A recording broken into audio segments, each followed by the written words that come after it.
The purpose of this exercise is to practice drawing circles. The technique is to take your pen and to do some ghost lines, and when you're comfortable with the size and your position, you're going to draw the line.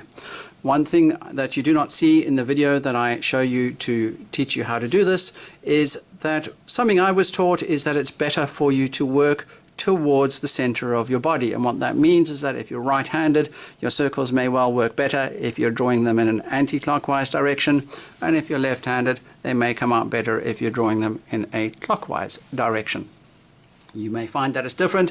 What I find is that if I'm drawing in a clockwise direction, I am moving from my arm. If I tend to move in an anti-clockwise direction with my right hand, I tend to move my wrist, and that means that you're not going to be quite as rounded as you would like.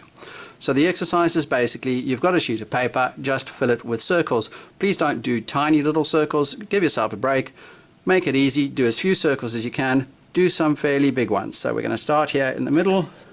Not a great circle. We're going to do this. So I obviously need a fair bit more practice, but we're going to come here and we're going to do that. Now when we've got little gaps like that, we may be able to come in here and do a little circle there. But we're going to come in here, better circle. Okay, touch there. I might just do a circle that only touches in one place, and then I have an opportunity to touch there, touch there, and maybe I can even, nope, that one's no good, that's an ellipse, so practice that again. And I've got my boundary getting in the way. Please fill your page with circles. Practice as hard as you can. Try to do it as neatly as possible and as perfectly as possible. This is an optional exercise. As you can see, it's one that even I don't do very often. My circles are not great, but it is a good exercise and a good skill to learn.